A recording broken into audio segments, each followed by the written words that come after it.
Hello guys, kembali lagi di channel YouTube Riz Film. Kali ini aku akan menceritakan alur cerita film yang berjudul The Buccaneer yang dirilis tahun 2024. Film ini disutradarai oleh David Ayer dan diperankan oleh Jason Statham dan masih banyak pemeran keren lainnya. Film ini menceritakan seorang mantan agen rahasia dari organisasi bayangan bernama BK Pers. Ia kembali beraksi setelah seorang teman dekatnya menjadi korban penipuan daring. Dalam misi balas dendam, ia mengungkap konspirasi besar yang melibatkan perusahaan besar dan tokoh-tokoh penting. Bagaimanakah kisahnya? Berikut alur ceritanya. Film dimulai dengan Adam Clay.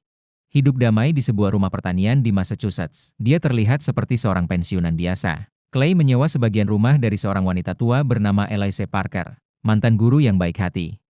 Clay mengurus beternak lebah dalam kegiatannya sehari-hari. Suatu hari, Eloise menggunakan komputer untuk pekerjaannya. Tiba-tiba sebuah virus masuk ke komputernya. Kemudian seseorang penipu bernama Gilbert mencoba memberikan sebuah link buat diakses agar komputernya bisa kembali normal. Namun setelah Eloise mengakses link tersebut, ternyata Eloise tertipu oleh penipuan daring, phishing scam, yang membuatnya kehilangan seluruh tabungan dana pensiun dan donasi yayasan sosial. Tak lama setelah itu, ia bunuh diri di rumah yang ditemukan oleh Clay. Di saat bersamaan datang Verona, anak dari Eloise, seorang agen FBI. Clay pun diselidiki atas kematian ibunya. Verona mulai memasuki rumahnya dan melihat rekening ibunya, yang tersisa nol di laptopnya. Beberapa saat kemudian Clay dibebaskan. Keesokan harinya, Verona meminta maaf kepada Clay atas kejadian malam itu. Mereka pun berbincang penyebab kematian ibunya. Dialog intens antara Clay dan Verona terjadi. Tapi hukum tidak bisa menindak penipu digital karena kurang bukti kuat. Clay pun melacak jaringan scam tersebut ke pusat panggil call center yang ada di Boston. Setelah mendapatkan informasi lokasinya, kemudian Clay mendatangi lokasi tersebut. Sesampainya di sana, Clay membawa 2 dirijen minyak dan menghajar orang-orang di sana, mulai dari security dan beberapa karyawan di sana. Tak hanya itu, dia menghancurkan server dan meledakannya. Setelah kejadian itu, Gilbert, ketua dari penipu itu, menelpon CEO perusahaan yang bernama Derek Danforth. Dia mengatakan seseorang telah menghancurkan gedung dengan seorang diri. Derek pun menyuruh Gilbert untuk mencari siapa yang menghancurkan perusahaan mereka. Keesokan harinya Gilbert pergi dengan beberapa orang untuk menghajar Clay. Dia mengetahui lokasi Clay karena Gilbert terakhir menipu seseorang bernama Eloise. Mereka kemudian mengikuti Clay ke gudang miliknya. Clay pun diserang di gudang tersebut. Mereka menembak bayang-bayang Clay. Namun satu persatu orang tersebut metong di tangan Clay. Sampai tersisa si Gilbert, namun dia tidak dibunuh. Dalam ketakutan dia pun menelpon Derek dan memberitahukan apa yang sedang terjadi. Saat lagi menelpon, Clay datang lagi untuk menghajarnya. Kemudian Clay mengikat Gilbert, lalu menjalankan sebuah truknya. Gilbert pun terseret dan jatuh ke sungai. Clay pun berbicara dengan Derek bahwa dia akan mencarinya. Beralih ke Verona dan Willie yang sedang menyelidiki kasus meledaknya gedung dan 3 orang yang ditemukan tewas di rumahnya. Veronica sadar bahwa ada kaitannya dengan Clay. Derek dengan ketakutannya meminta bantuan kepada mantan anggota CIA yang bernama Wallace. Di sini terungkap bahwa Clay bukan orang biasa. Ia memiliki kemampuan militer tingkat tinggi. Dia tergabung dengan pasukan rahasia bernama The Beekeeper. Pasukan ini terdiri dari orang-orang terpilih. Wallace meminta bantuan kepada teman lamanya untuk menyingkirkan Clay. Agen tersebut kemudian memerintahkan salah satu anggota Buccaneer untuk membunuh si Clay. Kemudian Clay dalam suatu perjalanan untuk mencari Derek. Dia berhenti untuk mengisi bensin. Namun setelah selesai mobilnya ditabrak dan ditembak. Perkelahian sengit pun terjadi. Namun Clay berhasil mengalahkannya dan meledakkan tempat tersebut. Wallace pun mengumpulkan agen terbaik agar bisa melindungi Derek dari ancaman Clay. Wallace memerintahkan mereka agar menghabisi si Clay agar tidak bernafas lagi. Kembali ke Clay yang masuk ke dalam rumah agen Buccaneer yang dibunuhnya tadi. Di dalam rumah itu dia menemukan informasi tentang perusahaan Derek yang lainnya. Ia pun kemudian bergegas ke tempat tersebut. Sedangkan Veronica dan petinggi FBI sedang melacak keberadaan Clay. Veronica yakin bahwa Clay akan menyerang gedung milik Derek yang kedua. Para FBI pun bergerak menuju tempat tersebut, berpindah ke tempat perusahaan penipuan scam milik Derek yang kedua. Di sana ada ketua bernama Joko. Dia memimpin penipuan berkedok virus scam di perusahaan tersebut. Kemudian FBI datang untuk mengamankan tempat dari serangan Clay. saat mereka masuk ke dalam. Di dalam sudah ada pengamanan dari agen CIA tim Wallace tadi. Tim ini dipimpin oleh Anton. Tim ini secara resmi mengamankan tempat tersebut oleh Presiden, alias ibu dari Derek. Para FBI pun hanya bisa menjaga di luar gedung. Tak berselang lama, Clay datang seorang diri dan menghajar para FBI yang berjaga di luar.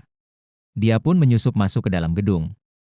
Di dalam gedung Anton berbicara dengan Derek dan meminta seluruh karyawan perusahaan untuk keluar demi keamanan. Namun Derek menolak, karena perusahaan itu ladang uang. Mereka pun terpaksa keluar dan ditertawakan oleh karyawan yang ada di dalam. Clay yang sudah menyusup masuk ke dalam, kemudian menyekap seorang karyawan di sana. Clay berlari dan dihujani peluru. 3 anak buah Anton mengejar Clay, namun malah mereka yang kena hajar ketiga-tiganya. Anton bersama anak buahnya mencoba menyerang Clay. Dan semuanya bernasib sama kena tembakan oleh Clay. Pertarungan Anton dan Clay terjadi. Anton hanya sekelas ikan teri saja bagi Clay. Dia pun kena bogem apar dari Clay. Kembali ke Veronica yang tiba bersama tim FBI yang lain. Dia bersama timnya akan menangkap si Clay di dalam. Clay pun membuat jebakan di gedung tersebut. Tim Anton yang masih tersisa mencoba mengejar Clay yang masuk ke atas lift. Dia dihujani tembakan, Clay pun meledakkan tali yang ada pada lift. Dan membuat tim Anton terjatuh ke bawah semuanya tepat di depan tim FBI. Clay pun kemudian menanyakan Joko siapa dalang dibalik semua ini. Karena disakiti beberapa kali dia pun memberitahukan bahwa Derek anak presiden pelakunya. Di saat bersamaan Veronica datang dan ingin menangkap Clay. Clay memberitahukan ia ingin memberi keadilan terhadap ibunya yang meninggal gara-gara penipuan Derek. Kemudian dia pun pergi dari tempat tersebut. Veronica pun melihat foto keluarga Derek di komputer perusahaan tersebut. Dia pun meyakini bahwa Clay akan mendatanginya. Kembali ke Derek dan Wallace. Wells tiba-tiba mendapat info bahwa tim terbaiknya telah gugur. Semuanya diserang oleh Clay. Wallace pun meminta Derek untuk berlindung ke tempat ibunya. Derek menelpon ibunya. Kemudian ibunya menyuruh Derek pergi ke tempat pribadinya di sebuah pantai. Di tempat lain Veronica dan Willy serta bosnya mengadakan rapat daring. Yang dimana di sana Veronica menjelaskan bahwa Clay mengejar sumber uang perusahaan yang dimiliki oleh ibunya Derek.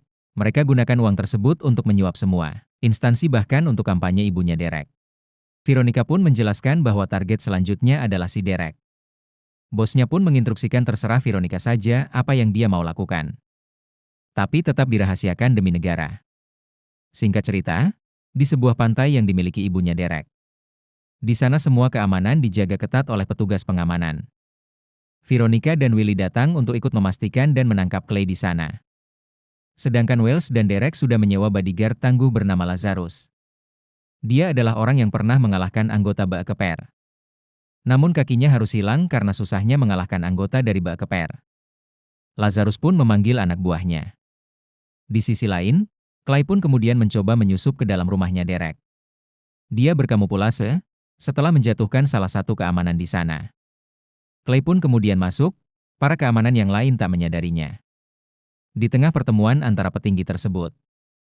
Kemudian ibunya Derek memintanya untuk berbicara dengan bos agen FBI. Di pertemuan tersebut bos FBI ini menanyakan tentang perusahaan penipuan yang dijalankan Derek kepada ibu presiden. Dan ternyata si ibunya ini tidak tahu menau tentang bisnis yang dijalankan anaknya. Derek dan ibunya saling tuduh menuduh perihal uang tersebut. Sampai akhirnya Derek mengambil pistol dan menembak bos FBI. Kembali ke Clay yang sengaja menampakkan dirinya kepada Veronica. Seketika semua orang bergegas mengejar si Clay sampai dia mengangkat tangannya. Namun itu hanya tindakannya untuk memencet sebuah remote bom yang dipasangnya di mobil. Pertempuran pun terjadi di sana. Adam berhasil mengalahkan mereka satu persatu. Dia pun mencari Derek ke atas tempat tersebut. Satu persatu orang dibuat Clay tak berdaya. Namun Clay tiba-tiba diserang oleh Lazarus. Perkelahian epik terjadi di sini. Clay dengan kekuatan cerdas ala militer bisa mengalahkan si Lazarus yang kekar. Clay pun sampai di tempat Derek bersembunyi. Namun Wells menghampiri Clay. Dia menyuruh Clay untuk pikir ulang lagi dalam aksi balas dendam tersebut. Namun Clay tak menghiraukannya, dia mendobrak masuk ke dalam. Namun tiba-tiba saja Derek menjadikan ibunya sandra. Clay yang sudah murka langsung menembaknya. Veronica datang di saat itu, Clay pun langsung kabur melalui jendela. Namun Veronica membiarkannya pergi. Clay pergi dengan peralatannya, film pun berakhir.